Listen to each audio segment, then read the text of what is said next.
ตอนนี้นะครับผมเรากำลังจะจัดของออกจากบ้านกันนะฮะใช่แต่ว่าไอการที่เราเก็บของออกจากบ้านเนี่ยเราจะ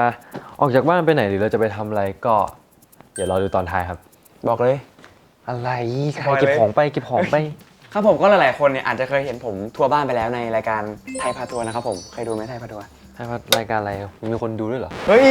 ไม่รู้จักมันรายการนี้ไทยพาทัวร์นะครับผมตอนนี้ผมทำรายการไทยพาทัวร์นะครับผมอาจจะแบบทัวร์แค่ข้างล่างก็คือแบบเปิดจากข้างล่างเข้ามาจากหน้าบ้านแล้วก็ค่อยเข้ามาข้างบนแต่ตอนที่ผมทัวร์เข้ามาข้างบนเนี่ยผมไม่ได้เข้ามาในห้องนอนเพราะว่าณตอนนั้นเพื่อนนอนอยู่ผมไม่อยากกวนเพื่อนนะครับแต่วันนี้เราจะมาทัวร์ปิดบ้านกันเราจะแบบเปิดให้ดูทุกห้องแล้วก็คนทุกซอกทุกมุมเลยว่าแต่ละบ้านในส่วนของ789 Home เนี่ยเป็นยังไงบ้างแต่ว่าเอาจริงก่อนหน้านี้เนี่ยเราก็เคยมีการแบบทัวร์เปิดบ้านไปแล้วเป็นการแบบเปิดกระเป๋าตอนที่เราเข้ามา789 Homeครั้งแรกวันแรกเลยแล้ววันนี้จะเป็นการเก็บกระเป๋าครับผมก็เป็นอำลากับบ้านหลังนี้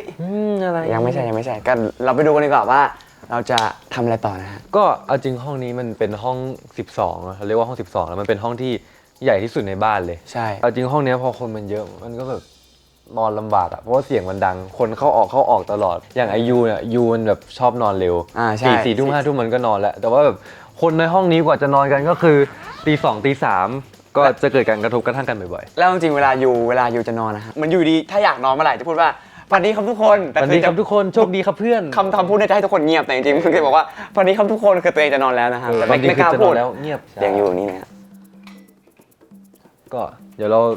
ลองพาทุกคนไปดูห้องกันไหมว่าแบบมีเตียงแต่ละเตียงไหนบ้างเราจำได้ไหมเนี่ยว่าเตียงไหนอ๋อมีการ์ดอยู่อ่ะเอาเตียงไหนก่อนเตียงคุณเลยไหมครับคุณนี่เลยเตียงผมนะครับก็อันนี้ข้างบนเป็นเตียงผมแล้วก็เตียงยูซึ่ง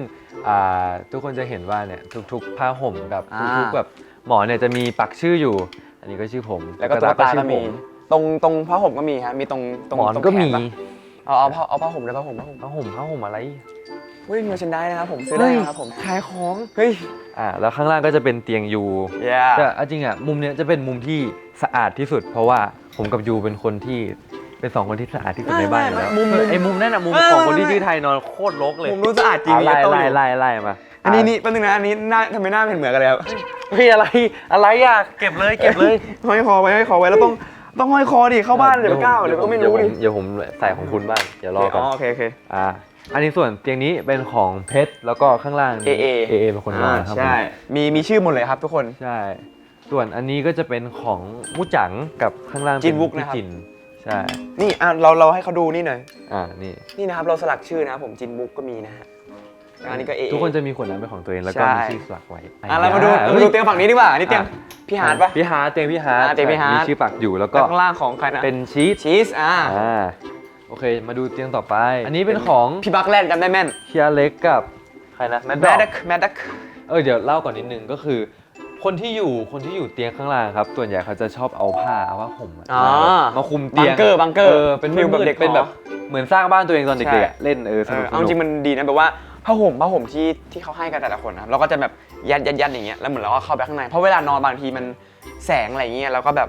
ปิดได้มันจะทำให้แบบมืดได้แต่ข้างบนเนี่ยเสียดายไม่มีปิดไม่ได้แต่ข้างบนก็จริงผมชอบข้างบนมากกว่าเพราะว่าแบบข้างบนมันดูแบบมันดูโปร่งกว่า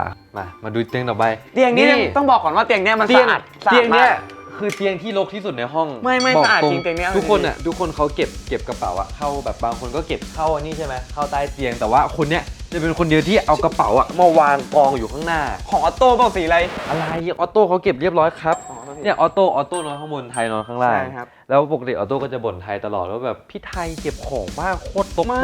ตกปรกมากเลยน้องแต่ออโต้ขยับตัวทีนึงเนี่ยสั่นถึงข้างล่างนะจริงเพราะว่าเตียงมันหมายถึงว่าแบบมันสั่นถึงกันสื่อถึงกันได้ว่าแบบคนนึงสั่นแต่อย่างหนึ่งที่ผมจะแบบให้ดูหน่อยเพราะว่ามันน่ารักมากผมชอบมากเลยคือ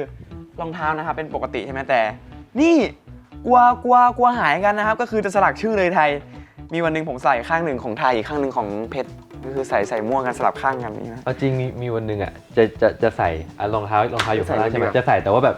อะไรอยู่ข้างในรองเท้าแล้วส่งไปในกลุ่มมีสตรอเบอรี่อยู่ในรองเท้างงเลยสตรอเบอรี่ไปอยู่ในรองเท้าได้ไงใครซ่อนเก็บไปกินก็นะครับประมาณนี้ห้อง12นอนกัน12คนก็วุ่นวายแต่ก็สนุกดีครับเอาจริงผมรู้สึกว่าห้องนี้คือตอนช่วงแรกที่เหมือนคนเข้ามาพี่องก็ถามว่าอยากอยู่ห้องไหนกันหรือไม่อยากอยู่ห้องไหนกันตอนแรกทุกคนก็แบบไม่ค่อยอยากอยู่ห้อง12กันเพราะว่าเขากลัวแบบมันจะไม่ได้พักผ่อนคนเยอะเพราะคนเป็นเยอะแต่จริงสำหรับผมที่ผมเคยนอนห้องเนี้ยมา 2 รอบ 2 มิชชั่นก็คือจริงๆตอนแรกๆอ่ะผมก็รู้สึกว่าคนมันเยอะเวลานอนอ่ะมันก็จะแบบไม่ค่อยได้นอนจริงๆหรอกเพราะว่าพอคนนึงจะนอนอย่างเงี้ย12 คนมันน้อยพร้อมกันหรอกมันอยู่ด้วยกันเรื่อยๆอ่ะเอาจริงๆมันสนุกนะแบบเหมือนมัน สนุกดี มันไปหากันได้ง่ายๆอ่ะปกติถ้าคนอื่นอ่ะมันต้องเดินข้ามห้องไงแต่เนี่ยคือแบบผมอยากไปเล่นกับจินบุกเนี่ยก็เดินไปเลยผมอยากไปเล่นกับเน็กก็แต่ปกติไม่ค่อยเล่นแต่หมายถึงว่า ไม่เล่นไม่ อยากไปเล่นกับใครอ่ะแบบเดินเข้าไปหากันได้เลย อยากไปนอนข้างใครก็คือปีนขึ้นไปนอนเลยเอาจริงไม่ค่อยได้นอนเตียงตัวเองกันผมว่ามันก็แบบเป็นอีก แต่ว่า หนึ่ง ติดอยู่อย่างเดียวเลยก็คือ คือ รกคนเยอะแล้วมันรก ก็คือยอมรับ โดยเฉพาะตัวเนี้ย ไม่ ลบ ครับผมฟาดจริงเดี๋ยวเราไปดูโซนเขาเรียกว่าแบบจับซุ่มหัวคุยกับเพื่อนดีกว่าส่วนกลาง อันนี้ก็คือโต๊ะกลางของห้องนี้นะครับผมเวลาทาครีมอะไร ใช่ ก็จะอยู่กันตัวนี้ส่วนใหญ่จะมีพวกแบบอะไรอะ สกินแคร์ สกินแคร์ของแต่ละค แล้ว น ก็เสื้อผ้าจริงๆมันปกติมันจะแบบโอ้โหเป็นอะไรก็ไม่รู้อะฮะ ใช่ ตอนแรกๆอะ ก็ส่วนใหญ่จะเป็นแบบที่แบบแต่งหน้าทำผมตรงนี้แหละครับ แต่ตอนนี้นะครับเราไม่ได้วางสกินแคร์แล้วนะครับเราวางเป็นจดหมายที่แฟนๆส่งมาให้ ใช่เป็นจดหมายของมิชชั่นล่าสุดครับผมมิชชั่น6แต่ว่าคิดถึงตัวนี้มากเลยมันมีวันหนึ่งที่แบบเป็นวันพักของเราครับแล้วตอนนั้นทุกคนก็แบบเอาเกม ตั้งคอมแล้วก็ตั้งเล่น Nintendo กันอะไรแถวนี้กันแบบเต็มไปหมดเลย จำได้ตอนนี้มีคอมเอแล้วก็ตอนนี้จะเป็นบอร์ดเกม ใช่ คือม่วงอะนะ12 คนผมว่ามันเป็น แล้วก็คือปิดไฟอ่ะปิดไฟมืดแล้วก็แบบนั่งเล่นเกมกันโคตรแบบ แล้วก็อันนี้ที่พี่ฮาร์ดโขก ใช่โคมไฟนี้นอกจากจะมีพี่ฮาร์ดโคแล้วมันยังมีอะไรโนเนมตัวจิ๋ว ปกติไม่วาง ใช่เราชอบเอาโนเนมตัวจิ๋วมาวาง ใช่ วางทำไมก็ไม่รู้กัน เอาจริงๆพอเราแบบกลับมาดูห้องนี้อีกทีนึงเอาจริงเราไม่เคยเห็นบรรยากาศห้องนี้แบบสะอาดอย่างนี้เอาจริงคือแบบ คือเห็นครั้งแรกก็คือตอนเข้ามาครั้งแรก เป็นอย่างนี้เลย แล้วก็ไม่มีแล้ว ไม่มีแล้วอะไร แล้วก็ นั้นมาแบบหนึ่งอาทิต ลบเลย ย์หนึ่งอาทิตย์คือแบบอะไรก็ไม่รู้ ลกเลย แล้วพอแบบกลับมาเห็นแบบเดิมเอาจริงมันแบบ คิดถึงมูดห้องนี้ ว่าแบบมันดูแบบความวุ่นวายนั้นมีอะไรอยู่ความวุ่นวายนั้นมันมีความทรงจำซ่อนอยู่อะจริงๆคือแบบคิดถึงมูดนั้นเอาไปดีแต่เราก็ไม่ได้นอนห้องนี้ตลอดเราก็สลับห้องใช่ไหม ใช่เราจะมีกันแบบสลับตลอด คือทุกมิชชั่นเนี่ยพี่ยงนะครับจะจับฉลากว่าในแต่ละมิชชั่นเนี่ยเราจะได้นอนห้องไหนก็คือเราจะเวียนกันแหละสุดท้ายเราไม่ได้แบบฟิกว่าเราจะนอนห้องไหนเลยอย่างมิชชั่นแรกเนี่ยพวกเรา12 คนก็จะได้นอนห้องนี้ด้วยกัน ใช่อันนี้คือเตียงของมิชชั่นแรก มิชชั่นแรก ที่ถู แค่ เซตไว้ มิชชั่น1นะครับมิชชั่นแรกแล้วก็มิชชั่น2ก็จะเป็นอีกเตียงหนึ่งไปเรื่อย แต่ว่าสำหรับผมนี่ตั้งแต่อยู่บ้านนี้มาผมเคยนอนห้องนี้แค่ครั้งเดียวคือมิชชั่นแรกหลังจากนั้นผมย้ายไปเรื่อยเลย ๆครบยังเก็บครบยัง เหลือเดี๋ยวรอ อ๋อ ดู เดี๋ยวรอให้ดู ว่าเป็นห้องไหนที่ยังไม่เคยนอน แล้วเราไปดูห้องต่อไปกันดีกว่าว่าห้องต่อไปเนี่ยเป็นยังไง แล้วก็จะมีใครอยู่บ้างหมายถึงว่าใครนอนห้องนั้นบ้าง ครับผมแล้วก็ต่อไปจะเป็นห้องนอนที่เล็กที่สุดของบ้าน มันเป็นห้องแบบว่าห้องแยก3 คนด้วย ใช่แต่ว่าถึงจะเป็นห้องที่เล็กที่สุด แต่ก็ยังมีเตียงเดี่ยวเป็นของตัวเองนะ เฮ้ย นี่ เกินไปไม่เคยเห็นห้องนี้แบบสภาพอย่างนี้แล้วดี เอาจริงห้องเนี้ยก็บอกเลยว่ามันเป็นห้องที่เล็กที่สุด มัน เออ เป็นห้องที่รกที่สุด ลงที่สุดเพราะว่า อ่ามั มันไม่มีที่ในการเก็บของเยอะมาก ใช่ แต่ว่าอย่างน้อยมันก็ยังดีกว่าห้อง 12 เพราะว่าทุกคนก็มีเตียงเดี่ยวเป็นของตัวเอง มีเตียงเดี่ยวไม่ต้องแบบไปกวนใครนะฮะ ก็ห้องนี้นะครับก็จะมีคนที่นอน คนที่อยู่มีใครบ้าง พี่มาร์ค โอโบแล้วก็ พี่มิน พ่อเรานะครับพี่มินอันนี้คือมิชชั่น1นะฮะ เอาจริงห้องเนี้ยพอพี่มาร์กนอนใช่ไหมมันจะมีรอบหนึ่งที่แบบเราถ่ายรายการฟิล์มอิมเพรสชั่นกัน แล้วมันจะต้องออกกองตั้งแต่เช้าไงแล้วโอโบที่นอนห้องนี้อยู่อ่ะมันเข้าห้องไม่ได้เพราะว่าพี่มาร์กนอนแล้วล็อกห้อง เพราะปกติเนี่ยบางทีแบบคนชอบเดินเข้ามั่วซั่วไงไม่ใช่มั่วซั่วคนชอบเดินเข้าแบบว่าอยู่ดีก็เข้าอยากเข้าอะไรเงี้ยแล้วพี่มาร์คเหมือนแกอยากนอนแกก็เลยล็อกประตูไว้ แต่ทีนี้ก็คือพอโอโบจะมาเอาเสื้อผ้าเพราะไม่เปิด ไม่เปิด วันนั้นโอโบก็เลยต้องใส่ ยืมเสื้อผ้าพี่จริงโอโบก็เลยไปถ่ายฟิล์มอิมเพรสชั่นโดยสภาพให้ทุกคนเดาดีกว่าว่าคือ EP ไหนที่โอโบยืมชุดจีนนะครับ เฮ้ยแต่ผมก็ไม่รู้นะคุณรู้เหรอ ผมใส่ใจรายละเอียดครับคุณเนคุณไม่เคยใส่ใจเลยเหรอ ไม่เคยดูเลย เราเล่น เอาจริงห้องนี้เนี่ยมันเป็นอีกห้องหนึ่งที่ผมชอบมากสุดเพราะผมเคยนอนห้องนี้ด้วยผมนอนเตียงนี้ผมเคยนอนเตียงนี้ตอนมิชชั่นที่3มันจะมีห้องนี้กับห้อง12 คนที่แบบว่าเวลาตื่นมาแสงมันจะไม่ค่อยส่องตา ใช่ คือมันจะมืดมาก แต่ก็จะว่าไปแล้วอันนี้คือห้องที่ผมยังไม่เคยนอนในบ้านหลังนี้ครับผมเพ แต่ ราะ ห้อ ว่าง หนึ่งเขานอนหมดแล้ว ห้องอื่นนอนหมดแล้วยกเว้นห้องนี้นี่แหละมาดูโซนต่อไป โซนต่อไปนะฮะ อันนี้คือโต๊ะทำงานของห้องนี้ครับ ใช่ ใช่ ทีนี้ แต่ นะ ก่อนผมไม่รู้ให้ไทยพูดถึงห้องนี้เป็นหลักดีกว่าเพราะผมไม่ได้มาอยู่ คือมันเป็นห้องที่มันเป็นห้องเขาเรียกว่าอะไรเป็นห้องเดี่ยวแยกนี่ผมจะให้ทุกคน เฮ้ยอะไรอ่ะ มันจะเป็นเฮ้ยเรารักเพื่อนไงมันจะเป็นห้องแบบว่าห้องเดี่ยวแบบว่าห้องเพิ่งอัพเวลมาคือแต่ละห้องเนี่ยผมบอกเลยว่าจะมีกิมมิคแบบว่าห้องเนี้ยมันจะมีส่วนแต่งเติมเพิ่มมาอย่างละนิดอย่างละหน่อยนี่เป็นห้องเดี่ยวแยกก็จะแบบมีโต๊ะแยก แต่ห้องนี้จะมีแค่3 คนมันก็จะแบบมีพื้นที่ในการวางมากยิ่งขึ้น เวลาเราจะมาอ่านซองจดหมายเงี้ยเราก็มานั่งอ่านวันนี้ผมจะได้ผมเคยมาอ่านกับยูกับพี่ฮานอยู่ แล้วก็ทำกันบ้านหรือแบบว่าวางเสื้อผ้าส่วนใหญ่เป็นวางเสื้อผ้าเพราะว่าห้องนี้มันเล็กไงมันไม่มีแบบ พื้นที่ในการวางราวหรือวางแบบที่ตากผ้าเราก็จะมาแขวนต่างๆอยู่แถวเนี้ย เอาจริงมันมีที่แขวนครับผมว่ามันมีที่แขวน มีเหรอ แต่คือไม่แขวนกัน เพราะที่ผมอยู่ไม่สกปรกผมพูดจริงๆเพราะ ไม่ ว่า ตอนที่สะอาดที่สุดก็คือตอนที่ยูเข้ามาอยู่ ใช่ก็คืออยู่กับผมไงอยู่ผมอยู่เต็นท์นี้นะฮะแล้วก็ผมกับพี่ฮาร์ดผมจะได้วันหนึ่งหามากจริงคือเหมือนวันนั้นอะยูยังไม่เข้าบ้าน มีผมกับพี่ฮาร์ด2 คนที่เข้าบ้านมาไม่ถึงเข้าห้องนี้มาผมกับพี่ฮาร์ดก็เลยแบบเหมือนวางของลกๆแกล้งยูแล้วก็ถ่ายส่งยูว่ายูจัดห้องเรียบร้อยนะแล้วก็ให้ยูมาดูยูก็มาดูแล้วยูก็แบบไม่ช่วยจัดแต่คือวันนั้นยูยังไม่เข้ามาไงยูก็เลยแบบโกรธหน่อยที่แบบทำไมอยู่ด้วยกัน2 คนแล้วมันรกจังอะไรอย่างเงี้ยแต่สุดท้ายก็จัดแล้วก็สะอาดนะฮะ โอเคงั้นเดี๋ยวเราไปดูห้องต่อไปกันเลยดีกว่า เป็นห้องอะไร เดี๋ยวก็รู้ อ๋ เนาะ อเดี๋ยวเขารู้ห้องนี้จับตาดูดีเลยนะไป อ่ะอืม อ่า มาถึงห้อง MVP ก็คือเป็นห้องที่ใหญ่ที่สุดในบ้านหลังนี้นะฮะเป็นห้องนอนแยกเหมือนกันห้องนอนเดี่ยวน อกจากที่เป็น MVP เพราะว่ามันใหญ่แล้วมีอะไรอีก อันนี้คือแบบเป็นสิ่งที่เอ็กซ์คลูซีฟสุดๆก็คือว่า เดี๋ยวจิ๊ด เดี๋ยวค่อยเล่าอ่ะบอกก่อนว่ามีใครนอนบ้าง ไล่จากตรงนี้ก่อนนะฮะก็คือ อโป อโป อโปจะนอนตรงนี้ อโปแล้วก็เฟ น้องเฟร รม มกับ จีซังซึ่งผมต้องบอกก่อนว่าเตียงเนี้ยอโปอ่ะไอแกนี่ได้เตียงนี้ตลอดมัน3-4มิชชั่นตั้งแต่มิชชั่น1 จับฉลากได้อันนี้ตลอดแบบ ผมงงไม่รู้เลยแกถูกโฉลกกับเตียงนี้มั้งแบบคนอื่นย้ายของกันแทบตายคนนี้เขาแบบวางของทิ้งไว้แล้วก็อยู่ที่เดิมเนี่ยคุณเคยได้นอนห้องนี้ไหม เคยเอาจริงตอนยุคสมัยผม ยุคสมัยด้วย ผมนอนนี่ที่ผมนอนเต็นท์นี้ อ่า สมัยผมเนี่ยเดี๋ยวค่อยเล่าไปเรื่อยๆเดี๋ยวค่อยเล่าไปเรื่อย เดี๋ยวเรามาดูนี่ดีกว่า ซึ่งเฮ้ยแปลกตานะ เฮ้ย เพราะ อะไร เพราะปกติผมไม่เคยไม่ได้มีโต๊ะแยกกับเขาเลย อ๋อ ปกติผมจะใช้โต๊ะร่วมตลอด ไม่เคยมีโต๊ะแยกซึ่งโต๊ะนี้ก็คือเอาจริงใหญ่สุดที่ผมเคยเห็นบ้าง ๆใช่เป็นคือนอกจากห้อง MVP เนี่ยจะเป็นห้องที่ใหญ่สุดแล้วทุกคนจะมี โต๊ะ ของ แยก ส่วนตัวแล้วโต๊ะของแต่ละ แยก คนก็แบบใหญ่สุดในบ้าน มีราวตากผ้าแยกด้วย ใช่ 12 คนนี่อันหนึงใช้กัน6 คนนี่คนหนึ่งต่อ1 เดี ค ยวน เลย นี่โต๊ะนี่12 คนใช้12 คนอันนี้คนเดียวเลย ใหญ่มาก แล้วก็มีโคมไฟด้วย ซึ่งผมรู้มาว่าโคมไฟเนี่ยพี่ยงเป็นคนคัดสรรเลือกเองกับมือแล้วก็เป็นคนมาวางปึ๊กเองกับมือเลยแล้วก็สีโต๊ะพี่ยงเขาเป็นคนเลือกเองพี่ยงเป็นคนแมทช์ทุกอย่างเอาจริงๆก็ว่าทำไมสีมันสวยๆเนอะแล้วก็เฮ้ยอันนั้นมันมีอะไรติดๆแต่ อันนี้เป็นร่องรอยการใช้งานครับผม ร่องรอยด้วย คือก็อย่างที่เราบอกไปว่าเอาจริงอ่ะเราเซตห้องนอนนะตอนนี้ให้เป็นเหมือนมิชชั่น1แต่ว่า ใช่ ความจริงแต่ละคนก็เวียนมาใช้ห้องกันมันก็เลยแบบมีการเนี่ยร่องรอยของสติกเกอร์ เขาเรียกว่าประติมากรรมฝาผนังนี่มันคือฝาผนั ซึ่ง ง เป็นส่วนใหญ่จะเป็นของพี่ขุนหมดเลยครับผม ใช่ เดี๋ยวมีอีกมุมหนึ ก็ ง มี อ่ะ แต่เดี๋ยวให้แวะดูอีกอันนึงก็คือปกติเนี่ยข้างนอกอาจจะเป็นแบบว่าเป็นคล้ายๆแบบ สวน ฟิลสวนอะไรแบบว่าเขาเรียกว่าอะไรริมทักทายเพื่อนบ้านได้ ห้องนี้มีส่วนตัว สวนหย่อมก็คือเราสามารถออกไปข้างนอกได้เลยโดยที่เราไม่ต้องผ่านประตูอื่น ใช่ วิธีการออกก็คือ เฮ้ยอะไรเคยอยู่จริงไหม อ๋ เนี่ย อนี่ไม่เคยอยู่ไง อ๋อ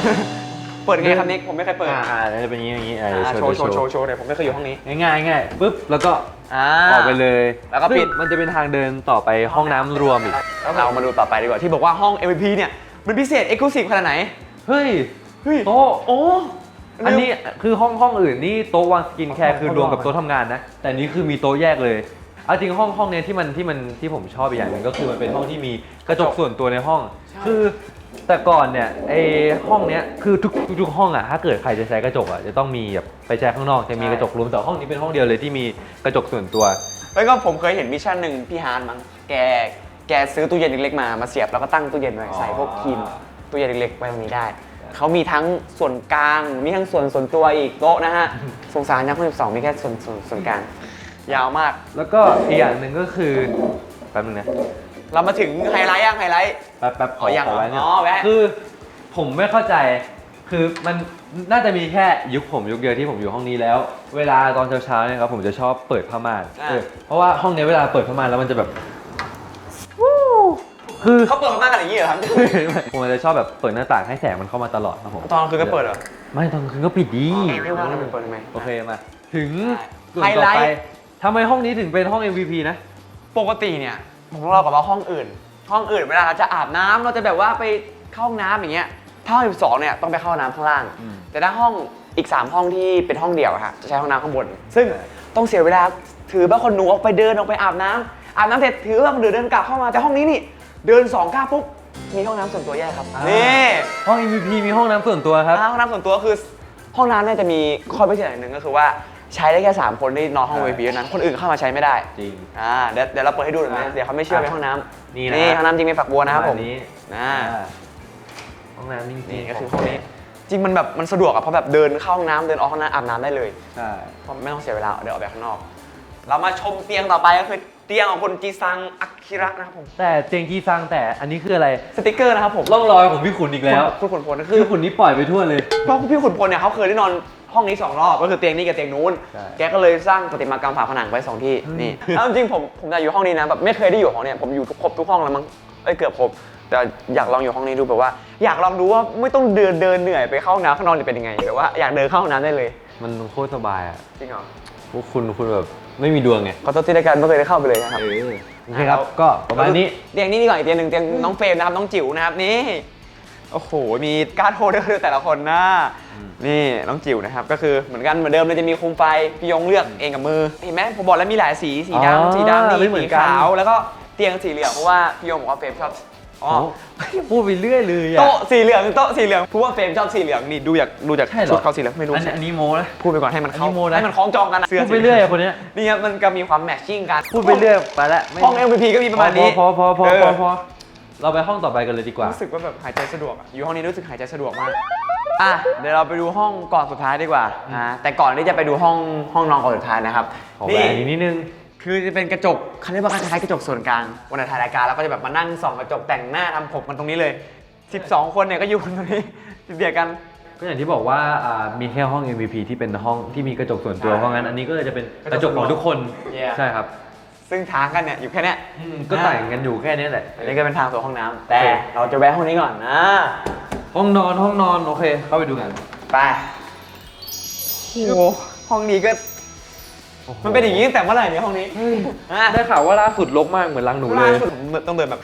เอาจริงล่าสุดก็คือเดินแบบ ต้องเดินแบบอย่างเงี้ยเดินอย่างเงี้ยต้องข้ามอย่างเงี้ ผ ย มมันไม่มีทางเดินจริงๆผมต้องค่อยๆตบเสื้อผ้าจริงๆนะมันเดินไม่ได้ แต่ว่าในมิชชั่นแรกคนที่ได้ในห้องนี้ก็คือพิมวัสสุ คุณพิมพ์สุ เจแล้วก็พี่อ พี่อ รั รั น นนะครับผมเอาจริงๆห้องนี้เป็นห้องที่ผมก็ยังไม่เคยนอนเหมือนกันคุณได้เคยนอนไหม ผมเคยนอนห้องนี้ครั้งหนึ่งแล้วก็เอาจริงห้องนี้เป็นห้องที่แบบผมชอบที่สุดในบรรดาทุกห้องที่ผ่านมาเลย เอ้าแล้วเมื่อกี้บอกห้อง12 ไม่เขาบอกตอนไหนหรอ อ๋อหลายใจเหมือนกันเนี่ยเรา จริงคือชอบห้องเนี้ยอย่างแรกคือมันมีแค่3คนมันไม่เหมือนห้อง12แล้วก็ชอบมากกว่าห้อง MVP เพราะว่าผมรู้สึกว่าห้อง MVP มันกว้างไปห้องเนี้ยกำลังไซส์พอดีแล้วคือในยุคที่ผมอยู่มันมีอโปผมแล้วก็พี่ฮาร์ดไงแล้วห้องนี้มันก็เลยเป็นห้องที่สะอาดที่สุดในตอนนั้น คือผมไปอยู่ไหนห้องนั้นจะเป็นยุคที่แบบห้องนั้นสะอาดสุดแล้ว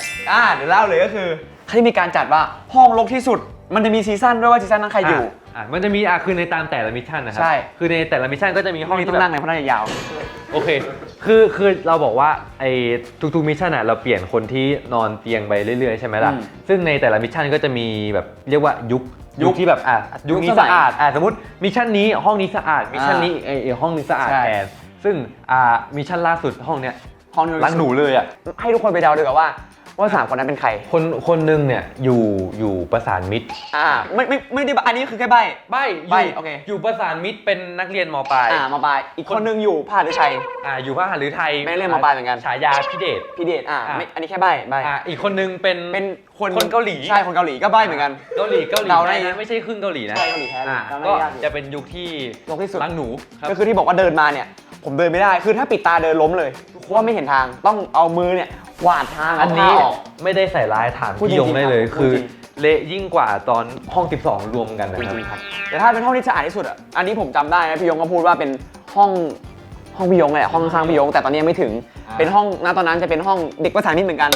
คือเด็กประสานมิตรคนเนี้ยผมบอกเลยว่าเขาเป็นน้ำคือเขาไหลตามคือถ้าห้องนั้นสะอาดเมื่อไหร่จะกลัวไม่ไงเขาสะอาดเหมือนกัน ใช่แต่ถ้าเขาอยู่กับคนตกปรกเขาก็ ใช่ จะกลายเป็นคนตกมกไปเลย ซึ่งห้องนั้นที่สะอาดมีใครมีคุณด้วยปะ มีผมแล้วก็มีออโต้อยู่ครับมาต่ออันนี้เตียงพิมพ์ ใช่ซึ่งโคมไฟก็เหมือนที่บอกว่าพี่ยงเป็นคนเลือกเองจะเปลี่ยนเป็นแบบจานบินนะฮะเปลี่ยนแบบก็คือให้มันเข้ากับสีเพราะว่าคนพิมพ์มาสู่ชอบสีม่วงด้วย จริงหรือ ก็ไม่รู้เหมือนกันผมก็พูด แต่ เรื่อย ขออวดนิดนึงไอโคมไฟเนี่ยจะพิเศษตรงที่ นี่เฮ้ยปิดได้ด้วยเหรอ นี่มัน ปิดได้ด้วย มันไม่ได้ปิดอันนี้ อ๋อ มันคือหลีแสงได้แล้วก็มีอย่างหนึ่งที่ผมรู้สึกว่าพิเศษได้นี่ เฮ้ย แสงส่องมาทางนู้นแล้วไม่ต้องแบบแสบตาแล้วนี่มันแบบสามารถจัดองศาแสงได้ นี่ขายเก่งนะเนี่ย เราไปดูเตียงต่อไปเตียงของคุณ คุณเจกันโสพลนะครับใช่ป่ะกันอะไรนะกันโสพล การตัวบน กันโสพลนะครับนี่ นี่ก็จะเห็นว่าโคมไฟก็ไม่เหมือนกับไอโคมไฟจานบินเมื่อกี้นี้เพราะว่าพี่ยงเป็นคนเลือกให้กับมึง พี่เป็นคนเรียกเหตุผลคืออะไรไม่รู้ต้อง direct ไปหาพี่ เพราะว่าไอโคมไฟเมื่อกี้นี้โทรแบบไปถามเขาบอกว่าของหมดก็เลยได้นี้มาแทน ใช่เหรอ ไม่ใช่ แต่งเองไม่ได้เนี่ย เฮ้ยอะไรขอเล่าอีกนิดนึงคือ คุณเคยนอนเตียงนี้ดีใช่ไหม ใช่ตอนผมอยู่ผมนอนเตียงนี้เลยซึ่งเอาจริงมันก็จะว่าดีมันก็ดีแหละแต่ว่าส่วนตัวอยากนอนเตียงที่มันติดผนังมากกว่าอีกอย่างหนึ่งเลยคือห้องเนี้ยอย่างที่บอกว่าไอ้ห้องเนี้ยจะเป็นห้องที่พระอาทิตย์มันขึ้นฝั่งนี้พอดีทิศตะวันออกใช่แต่เพราะงั้นทุกคนที่เคยมาอยู่ห้องเนี้ยเขาจะชอบเอาไอ้ผ้าห่มเนี่ยมาแขวนกั้นไว้ บางไว้ ใช่มันก็เลยจะกลายเป็นห้องมืดๆแต่ว่าสมัยผมเนี่ยอีกแล้วสมัยผมอีกแล้ว ผมบอกแล้วผมไม่ชอบให้มันแบบมันมืดๆไงเพราะงั้นเราก็ไม่ได้เอาอะไรปิดแล้วก็เปิดไว้ไงครับผมก็ปิดไม่ได้เอาอะไรมากั้น แล้วก็ห้องนี้เนี่ยพี่ยงแกปลูกต้นไม้ไว้เป็นแบบเหมือนแบบการเล่นหย่อมๆสมองการเล่นเล็กๆนะครับก็จะแบบดูต้นไม้ได้เลยแต่ว่าส่วนใหญ่จะไม่ได้เห็นต้นไม้เราจะเห็นผ้าเราตากผ้าจะอยู่ตรงนี้แล้วก็จะเห็นแบบเสื้อผ้าของแต่ละ ก็จะ คน มีเครื่องซักผ้าเดี๋ยวนะผมขอย้อนมาเล่านี่ก่อนอย่างหนึ่งเตียงนี้ เฮ้ย เป็นเตียงเก่าพี่บินซึ่งปกติตุ๊กตาโนเนมเนี่ยแต่ละคนจะมีคนละตัว ใช่ และพี่บินแกชอบตุ๊กตามากแกหลงไหลในตุ๊กตาโนเนมทุกคนที่แบบไม่ใช่ตุ๊กตาพี่บินก็จะไปเขาเรียกอะไรไปเลี่ยไรขอมาวางทีละอันเนี่ย พี่มินจะชอบเอาโนเนมของแต่ละคนมาเสียบ อ่า แล้วก็เสียบแล้วก็แบบกองเต็ม บางที หมดเลย ชั้นแรกเต็มก็ชั้น2มาเรียดลามมันเนี่ย เตียงพี่มินจะเต็มไปด้วยตุ๊กตาครับ ใช่ ผม ตุ๊กตาพี่มินเยอะมากแต่เราไปดูเตียงสุดท้ายดีกว่า ซึ่งเตียงนี้เนี่ยผมบอกเลยเป็นจุดกำเนิดแห่งความที่ห้องนี้จะกลายเป็นรังไม่ใช่รังพึ่งนะรังหนู นี่นะฮะเตียงนี้ของพี่อรันแต่มิชชั่นล่าสุดหรือว่ายุคสมัยล่าสุดเนี่ยยุคสมัยแบบเพิ่งผ่านมาไม่กี่วันนี่เองก็คือเป็นเตียงของคุณ เดช ไม่เตียงของเด็กพาณิชย์ไทย อ๋อเด็กว่า เด็กโรงเรียนพาณิชย์ไทย ที่ยอดที่เดช ใช่กางเกงสีน้ำเงินนะฮะเราให้เดาแค่นี้พอ ก็คือยังไงนะอันนี้คือเตียงส่วนอันนี้คือกองอันนี้ไม่กระเป๋า ส่วน จะได้แม่นเลยกระเป๋าเดินทาง แต่ผ้าไม่อยู่ในกระเป๋า ไม่อยู่ ผ้าอยู่ อยู่ ผ้า นี่ อยู่หน้าประตู อยู่หน้าประตู ผ้าอยู่หน้าประตู ใช่ กับ แล้ อยู่ วก็ รอบๆเตียง มีตะกร้า1 อัน ซึ่งแต่ผ้าเต็มเลยนะแทนที่จะเอาไปซักไม่มีถุงอีกอันนึงถุงใส่ผ้าถุงไม่ได้มีถุงเดียวมี2 ถุง 3 ถุงก็เต็มนะครับมีโซนเขาแล้วก็พวกเครื่องแต่งหน้าก็อยู่นู้นซึ่งปกติเนี่ยคอปเปอร์เขากระซิบมาอีกทีนึงอย่างไม่เด็กมหาวิทยาลัยคนหนึ่งเขากระซิบมาว่าเขาไม่ได้นอนคนเดียวมีภูนอนด้วยภูมาใช้ห้องร่วมกันก็เลยอาจจะมีความรกขึ้นมาหน่อย พูดได้ไหมว่าแบบห้องเนี้ย เฮ้ยเอาละเสียงที่คุ้นเคยโอ้โหมาเป็นขยโยคเลยเสียงนี้นะครับผมเป็นเสียงที่ พูดถึงก็มาไม่พี่เดช คือมันเป็นปกติมากคือเป็นไฮโน้ตของเพลงโลคอลเนาะเขาเป็นเพลงโลคอลเขาก็ต้องแบบโชว์หน่อยสกิลการร้อง จริง ถือว่าเป็นข้อดีของห้องนี้หรือว่าข้อเสีย มันก็แรกๆก็ข้อดี แรกๆก็ข้อดีคือตอนแรกทุกคนก็สนุกกันแต่ว่าหลังจากนั้นก็คือมันเริ่มไม่ได้แล้วมัน หลังๆเริ่ม ขนาดอยู่ห้อง 12 ยังได้ยินอ่ะ ใช่ คือตื่นเช้ามาทุกคนจะมานั่งแบบใครมันร้องเพลงเมื่อคืนว่าคนจะหลับจะนอนอะไรอย่างเงี้ย จริงๆนะคือเมื่อก่อนเนี่ยเขาไฮโน้ตมาปุ๊บทีมเราก็ไฮโน้ตกลับ แต่เดี๋ยวนี้ไม่ไฮโน้ตกลับแล้วเป็นคำพูดมากกว่าที่จะตะโกนกลับเขาไปเหมือนกัน จริง ว่า ตะโกนว่าเงียบๆหน่อยสิเธอแม่ตะโกนอย่างนี้ เงียบๆหน่อยสิเธอ หลังๆเอาจริงก็ดีขึ้นนะเพราะว่าแบบ ไม่ค่อยมีแล้ว ใช่ เพราะพี่โยบอกว่าอย่าตะโกนเยอะ อย่าตะโกน เดี๋ยวเจ็บคอ ข้างบ้านด่าด้วย ใช่คือบ้านตรงข้ามเขาจะว่าเราเอานะฮะ ใช่ครับ ให้เราเมื่อกี้มีไม่กี่คนเอาจริงกับการไฮโน้ตเนี่ยจะมีหลักๆเลยแบบเป้าหลักๆเลยจะมีคอปเปอร์เดชาวัฒน์ อืม คุณพุทธชัยแล้วก็คุณมาร์คคริสนะครับผม อืม นี่คือหลักๆเลย เขาจะออกล่าตอนประมาณตี 2 ตี ออก 3 ล่าตี 2เนี่ยคือจะเริ่มได้ยินเสียงแล้ว แต่ที่ผมเดาเนื้อเสียงจากการสั่นของลูกคอ 8 ชั้นนั้นแล้วก็การที่มีการเปล่งเสียงออกมาจากเส้นเสียงที่มันหนีบกันนี้2 อันเนี่ยผมรู้สึกว่าน่าจะเป็นคุณเดชาวัฒน์แต่ที่ผมเดาแล้วคุณคิดว่าเป็นใคร ผมคิดว่าก็เป็นพี่เดชเหมือนกันนะครับ เราไปหาเนี่ยเราจะได้แบบไปไฮโน้ตเดี๋ยวเน็กโชว์ไฮโน้ตกลับ อย่าเราลองไปดูกันว่า ไปดูเดี๋ยวว่าเป็นใคร เสียงใครจะได้ ไปตามล่าซะหน่อยว่าเขาเป็นใคร แล้วผมไป ไปให้ตามหาเสียงนี่เสียงคือใคร น่าจะอยู่ในห้องน้ำเดี๋ยวจะได้พาไปดูห้องน้ำทีเดียวเลยด้วย ใช่แป๊บ แป๊บนึ นึ ง งก่อนยังไงนะ ก่อนที่จะไปข้างนอก ไปแน่นอนก็ต้อง รองเท้าของครับ เพราะว่าไม่งั้นเดี๋ยวเท้าเราจะสกปรก มันจะเลอะ โอ้โหเสียงรู้แล้วครับพี่ว่าพี่ร้องอยู่นะรู้แล้วนะ มีโปรคอลรู้ราคา เอาจริงผมจากที่ผมชอบที่นี่อย่างหนึ่งคือเวลาเราเดินออกไปมันแบบมันสามารถชมวิวแบบว่าบรรยากาศเอาจริง แต่ จริ ป ง กติ นะ ชมไหม ชม จะเอาเหรอ คือแบบมันเป็นทางเดินแบบมีต้นไม้ผมเป็นคนชอบต้นไม้อะไรอย่างเงี้ยนะครับมันแบบมันดูแบบธรรมชาติดีอะไปเราจะตามหาเสียงที่เราคุ้นเคยนะครับเอาจริง อันนี้ก็เป็นห้องน้ำชั้น2ที่ผมบอกไป เวลาเข้าก็คือต้องกดนี่มาแล้วใครว่าแล้วพี่เดชนะครับผม เฮ้ยทำไรอะ ทำไรทำไมต้องส่องกระจก ดูแล้วว่าเป็นใคร จากยันวันนี้เพื่อพบกันไหม จบอะไรรู้แล้วว่าเป็นเมนูข้อรู้แล้ว อันนี้คือเคล็ดลับเมนูข้อที่ต้องตะโกนเนี่ยอยากรู้จริงเลยอันนี้คือแบบเปิดใจเลยมาเพราะจริงๆคือผมได้ยินเสียงลือเสียงน้องอ้างมาเยอะมากว่า คุณชอบมาไฮโน้ตที่นี่ตอนตี 2ครับ เพราะว่าอะไรครับ เพราะว่ามันสนุกครับ แค่นี้เลยเหรอ แต่มันรบกวนชาวบ้านเขาจะนอนกัน ว่ะ คุณมีจิตสำนึกหรือเปล่า หรือว่าแบบโชว์ความเป็นเมนูข้อ ไม่มันคือเป็นกิจกรรมของเปอร์พี่มาร์คกู3 คน 3 คน ใช่ ก็คือจะชอบมาหายโน้ตกันตอนตี 2เพราะว่าเหมือนตอนนั้นพวกเรานอนไม่หลับ แล้วมันเป็นเวลาอาบน้ำพวกเราพอดีตอนตี 2ทีนี้พอเข้ามาห้องน้ำเราก็ไม่รู้ทำอะไรเราส่องกระจกกันไปมองหน้ากันไปมองหน้ากันมา เหมือนส่งซิกมันกันบางอย่าง แล้วเราก็หายโน้ตเลย เรียนเป็นแบบว่าอาถรรพ์เลยบอกว่าส่องกระจกปุ๊บจะร้องเพลง ก็อาจจะเป็นไม่ได้อารมณ์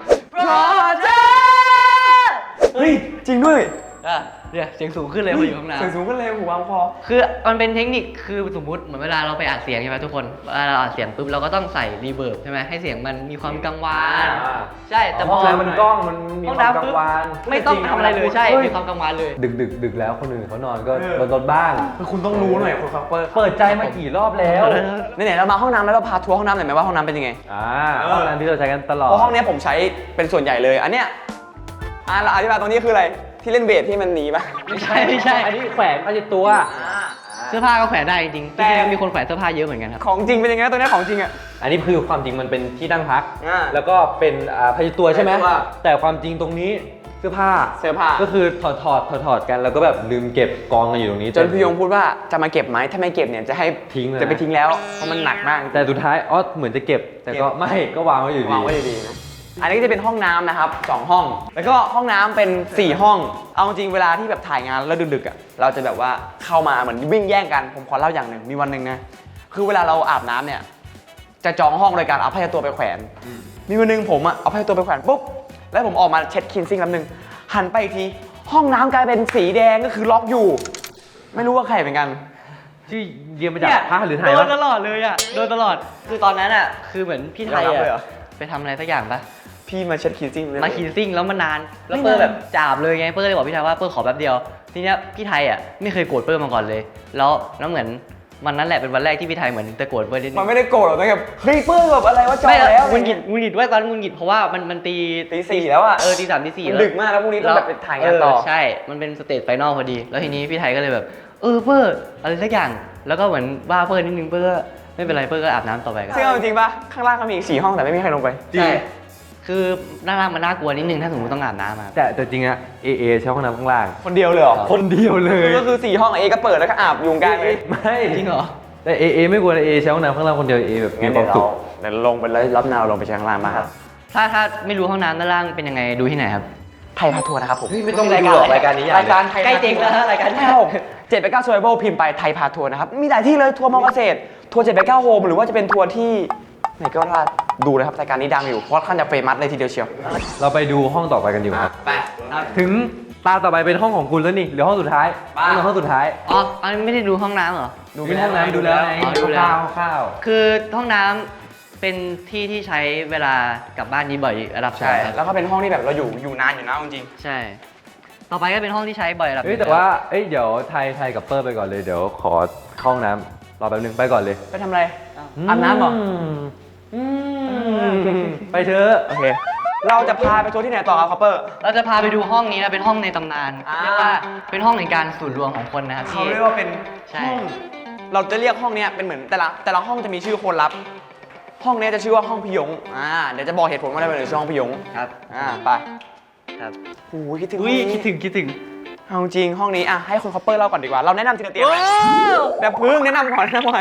นห้องนี้อันนี้เตียงใครครับคอปเปอร์ อันนี้คือเตียงคอปเปอร์เองครับ เป็นมิชชั่น1นี่คือเตียงพี่ ใช่ คอปเปอร์นะครับผม เราไล่กันไหมว่ามีเตียงใครบ้าง อันนี้พี่คอปเปอร์ อันนี้ อันนี้ภู ภู น นชั ชั ย ยครับ แล้วก็เป็น อันนี้พี่ขุนพล ขอ นะ ง ครับ KP นะครับผม KP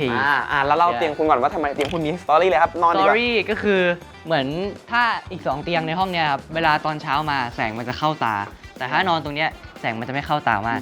ผมเป็นคนหนึ่งผมบอกเลยว่าผมนอนเตียงนี้มา3 รอบแล้ว ผมนอนเตียงเนี้ย3 รอบแล้วจริงๆผมก็รู้สึกเหมือนกันว่าห้องเนี้ยมัน แสงมันเข้ามาเรื่อยๆทำให้แบบตอนเช้ามันตื่นเนี่ยเดี๋ยวรอบนี้ผมนอนรับเตียงนี้ ไม่ผมนอนเตียงนี้ เตียงนี้ ผมจองแล้ว ผมจองเหมือนกัน ไม่ ไปฉุบ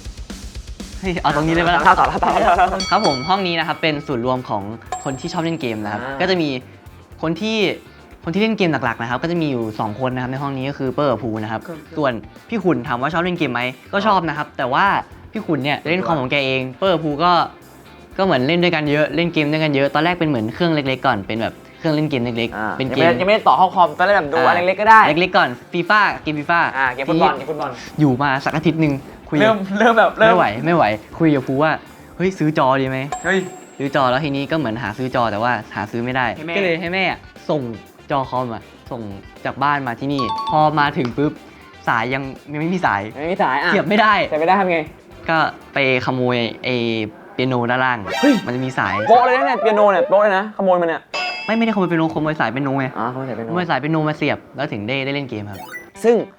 พอช่วงแรกๆที่แบบเริ่มเกมฟุตบอลเริ่มฮิตเนี่ยก็จะมีพิมพ์สุจินบุ๊กแล้วก็ผมแล้วก็มีเอาจริง คุณด้วยเหรอ ทุก คุณด้วยเหรอ ผมก็มาเล่นบ้างไงผมเล่นตังแต่ผมแพ้เขาผมเลยออก ผมแพ้พิมพ์สุนะฮะ คือเหมือนตอนแรกมันจะมีชื่อแก๊งอะครับ แก๊งเขาเรียกว่าแก๊งอะไรแก๊งฟีฟ่า แก๊งฟีฟ่า อ่า มีสมาชิกอยู่4 คน 4 คน ก็คือจะมีเปอร์มีภูแล้วก็มีพีมแล้วก็มีพี่จิน ก็พี่ยงก็ชอบว่าพวกเราชอบเล่นเกมเยอะมาก ซึ่งมันก็จริงเพราะว่าพวกเราแบบ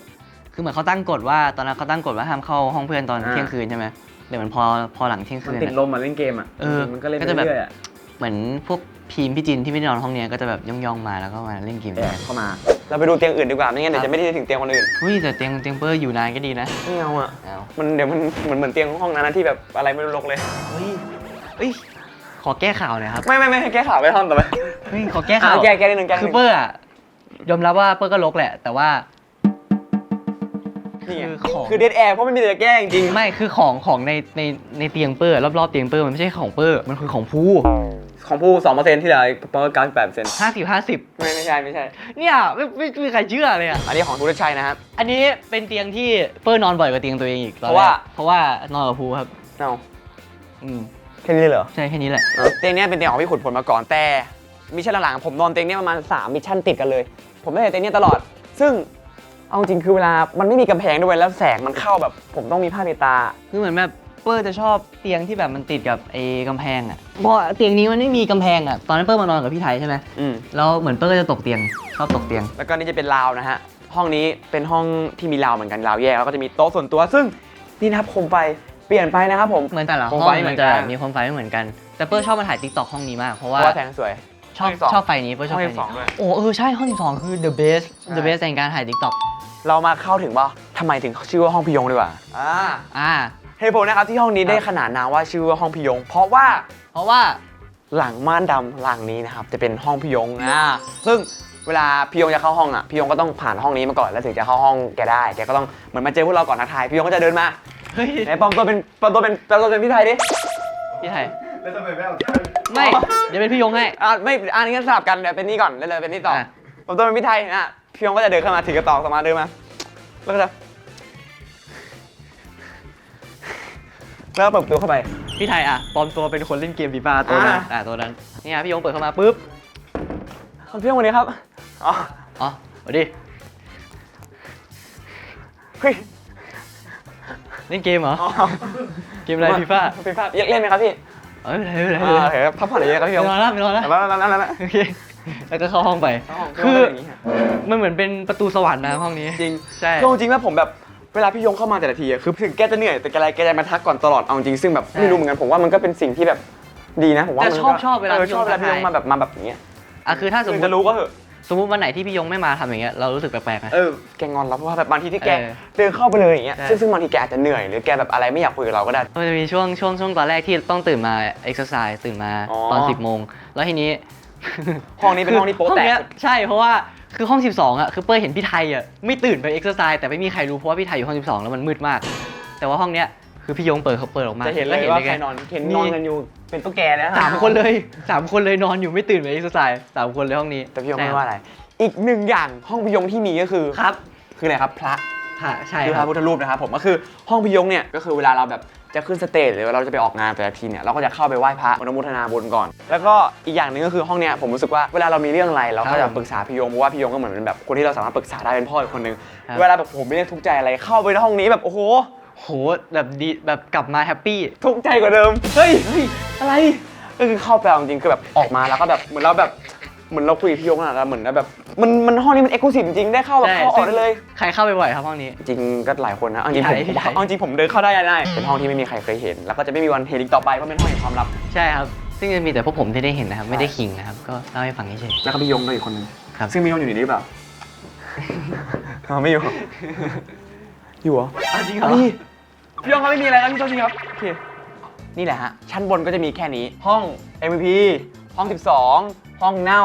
แล้วก็ห้องที่เล็กที่สุดแล้วก็ห้องพี่ยงเอาจริงคือถ้าใครได้ดูรายการไทยพาทัวร์อะอุ๊ยพูดอีกแล้ว เราจะไม่เคยเข้ามาในห้องนี้ไง ถ้าเราแบบอยากดูส่วนอื่นของห้องมันจะมีห้องทำกันบ้าน ห้องสงบเลยด้วย ถ้าอยากดูหรือห้องน้ำแบบใกล้ชิดกว่านี้ก็สามารถไปดูรายการไทยพาทัวร์ได้ครับ ครับ ก็เดี๋ยวเปอร์ขอนอนก่อนนะครับ พี่ไทยก็ไปทัวร์ จัด ต่ ของไม่ใช่เหรอ ไม่ไหว นอนเลยเหรอ เฮ้ยขึ้นไปน้อง เดี๋ยวผมพาไปทัวร์ข้างล่างต่อให้คุณคอปเปอร์เขานอนต่อดีกว่า เสร็จแล้วชั้น2นะครับที่เราแบบว่าเจาะในแต่ละห้องนอนไปเดี๋ยวเราไปดูกันว่าชั้น1เนี่ยที่รายการไทยพาทัวร์นะครับขอขายของอีกรอบนึงที่รายการไทยพาทัวร์เนี่ยเคยได้พาทัวร์กันไปเดี๋ยวเราจะไปดูว่าเป็นยังไงเดี๋ยวรอบนี้เราจะไปเจาะลึกอีกไปโอ้โหแล้วผมเจอคนฟิตอยู่นะครับผมคนนี้ผมบอกเลยว่าโซนนี้นะครับเป็นโซนที่เขาเรียกว่าอะไรนะครับโซนฟิตเนสใช่ไหมสวัสดีครับพี่ สวัสดีครับ เอาฟิตจังครับเอาวิ่งเลย ไม่ไหวแล้วพอก่อนจะได้คุยกัน เอาจริงโซนเนี้ยเขาเรียกว่าโซนฟิตเนสนะครับผมก็คือผมบอกเลยว่าคุณพศวีคนนี้เป็นคนที่ใช้โซนนี้ได้คุ้มค่าที่สุดเลยนะ ใช่แล้ว เอาจริงที่ผมเห็นคนวิ่งบ่อยเนี่ยมีแค่พี่รันกับพี่เล็ก2 คน เฮ้ยมีไทยด้วย ผมก็วิ่งเหรอ จริงๆไทยก็ เอาจริงผมมีช่วงหนึงผมฟิตมากนะผมวิ่งอยู่ประมาณ2 วันหลังจากนั้นก็ไม่วิ่งแล้ว พี่รันเป็นเทรนเนอร์ผมอยากตัวใหญ่ขึ้นเนี่ยผมเลยให้พี่รันสอนเครื่องนี้ด้วยอันนี้เล่นอย่างนี้เหรอ เฮ้ย ไม่เอาดีกว่าเหนื่อยไหน อัน พี่รัน นี้ โชว์สิอ่ะ อันนี้แบบเป็นเครื่องที่แบบมันเล่นได้หลายอย่าง สมมติอ่ะพี่รันครับวันนี้ผมแบบอยากแบบอกใหญ่ขึ้นไหนอกใหญ่ขึ้นทำท่าไหนเอาแล้วมีอุปกรณ์แล้วนี่ระวังหัวอ่ะไหนโชว์ที่โชว์เล่นอกห้องจริงแสดงว่าอยู่มานานนะครับยังไงครับ ถ้าจะเล่นอกก็ถ้าเป็นเรานะ อันนี้เป็นจินวุกปะเนี่ยดึมโดนลังเชือกไว้ เธอบอกเธอรักฉันจริงแต่ทำลายทุกสิ่งเธอบอกว่า เอาดิอันนี้คือจะได้ส่วนนี้ ใช่ แข็งพอร้องบ้างได้ไหมขอ2 ทีนึงได้ไหม เอาดิ คือทำยังไงแค่ดึงขึ้นเลยใช่ไหม ใช่ แล้วผมจะแบบตัวใหญ่ขึ้นไหม ก็ต้องสม่ำเสมอไทยไป พอแล้วเพราะว่าเดี๋ยวคลิปมันจะยาวเอาแค่นี้พอ คิดมันสิอีกอย่างก็แบบ อีกสักอย่างหนึ่ง อันนี้แบบเราควรจะฝึก อันนี้เขาเรียกว่าดึงข้อโอ้โหเฮ้ยขึ้นสุดลงสุดด้วยนะเนี่ย เราวะ อันนี้ช่วยอะไร หลังไหล่แขน ไป ขึ้น เดี๋ยวคลิปนาน ปกติพี่รันชอบเล่นเครื่องไหนนะเดี๋ยวลองสาธยายสิ4 เครื่องจักรยานที่ยกอันนี้ฟูลบอดี้ที่ลู่วิ่งพี่รันชอบเล่นเครื่องไหนสุด ปกติเราเล่น 3 เครื่องนี้ 3 เครื่องนี้ ใช่ แต่ว่าที่เล่นบ่อยที่สุดจะเป็นอันนั้น เพราะมันเล่นได้ทางร่างกาย ใช่ อันนี้เนี่ยยังไงสมมติผมเป็นเทรนเนอร์ขอทีหนึ่งได้ไหมปุ๊บ เอ้ยระวังหัว แต่เอาจริงปะที่เนี่ยปกติอ่ะมันไม่ใช่ที่เล่นฟิตเนสหรอก มันเป็นที่นอน มันเป็นที่นอนรอถ่ายรายการครับคือเวลาเราถ่ายรายการเราถ่ายห้องนี้ แต่อันเนี้ยจะเป็นโซนที่แบบเวลารอคิวถ่ายเราก็จะนั่งนอนกันเนี่ยตรงนี้จะเป็นที่แบบสำคัญสุดเพราะมันนอนได้สบายสุด ใช่ เราก็ไม่ค่อยได้มายกหรอกยกไงนะพี่ เดี๋ยวเราช่วย โอเค ไปลง ดัน ตัวยังได้อยู่ หนึ่ง โอเคพอแล้วเดี๋ยวคลิปนานใน1 สัปดาห์เนี่ยปกติพี่เล่นกี่วันเราต้องมีตารางรูทีนที่เราออกกำลังกายไหม คือเมื่อก่อนก็มีนะ เมื่อก่อนเราออกกำลังกายทุกวันเลย ทุกวัน ใช่ วันละแบบชั่วโมงครึ่ง อุ้ยทุกวันเลยแล้วช่วงหลัง ช่วงหลังๆ พอแบบถ่ายรายการมีงาน แบบนู่นนั่นนี่มิชชั่นยากขึ้นเรื่อยๆ แบบไม่ค่อยมีเวลามาออกกำลังกายเท่าไหร่ก็ เป็นเหลือกี่ครั้งกี่วัน3 0เลยเหรอ เอ้ยไม่จริงผมเคยเห็นเขาเล่นอยู่เขาจะแบบ มันไม่สม่ำเสมอแล้วกัน ไม่สม่ำเสมอที่แบบพอเป็นพิธีอะไรอย่างงี้การที่เป็นจักรยานใช่ไหมชิลัน แล้วก็เราจะปรับความ ความฝึก ยากความหนักได้ด้วยอันนี้ อ่า และพี่รันเคยบอกผมว่า 3 อย่างที่แบบเป็นคีย์หลักในการที่จะเล่นฟิตเนสเนี่ยมีอะไรบ้างนะครับพี่รันลองแชร์ให้เพื่อนๆดู ก็คาร์ดิโอก่อน แล้วก็เวท เวท จริงๆมี4อย่างเดี๋ยวแถมให้มาอีกอย่างหนึงอย่างที่3ก็คือการกิน การกินก็สำคัญไม่แพ้กับการออกกำลังกาย ใช่ เพราะว่าถ้าเราออกกำลังกายอย่างเดียวแต่ว่าเราแบบ ไม่กิน ไม่ได้กินเฮลตี้มันก็แบบไม่ได้ช่วยอะไรมากใช่ แล้วข้อที่สำคัญอีกอย่างหนึ่ง ข้อที่ 4 การนอน ถ้าไม่ครบไอ้4อย่างเนี้ยแบบมันก็จะไม่ช่วยให้แบบเราออกกำลังกายอย่างมีประสิทธิภาพ คือมันจะแบบไม่โตเต็มที่ไม่งั้นกล้ามเนื้อเรา เมื่อกี้เห็นพูดอย่างที่ 3 พูดถึงการกินผมรู้สึกจริงๆตอนนี้ผมเริ่มหิวแล้วในกล้องได้ยินเสียง ปั่นไปกี่นาทีเอง แป๊บเดียวเอง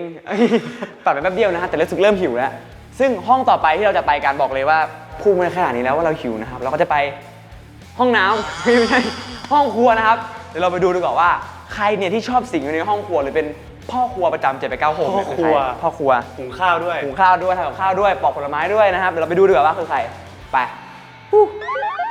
ก็หิวข้าวจังเลยนะครับผมก็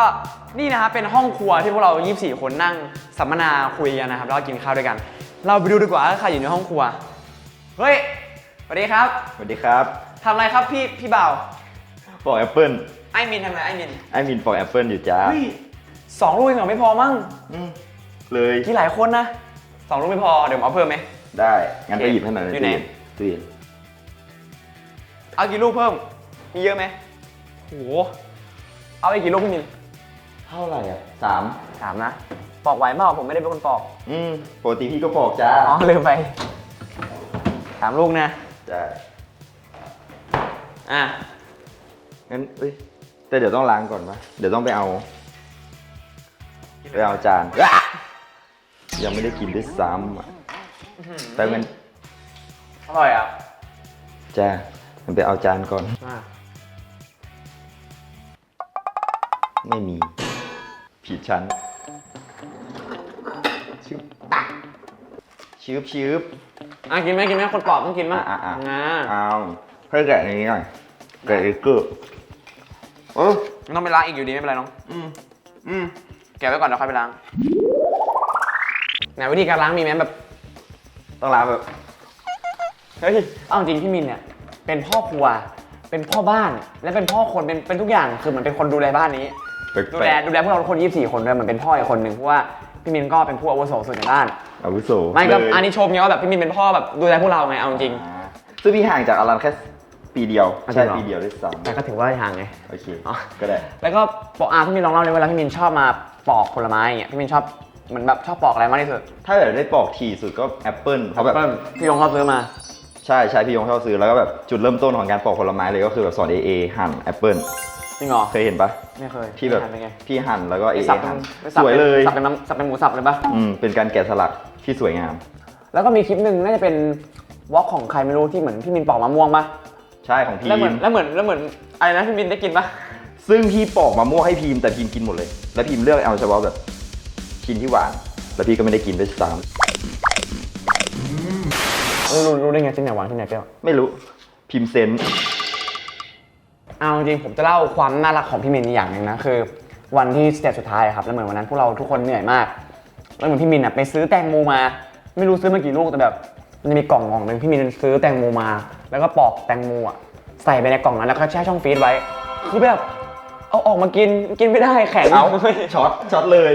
พูดเล่นแช่ช่องธรรมดาเนี่ยแล้วพี่มินก็แบบไปปอกแตงโมมาให้พวกเรากินทุกคนอ่ะเราก็แบบเหนื่อยๆกลับมากินแตงโมจริงๆแบบเกินไปอ่ะพ่อจริงปะ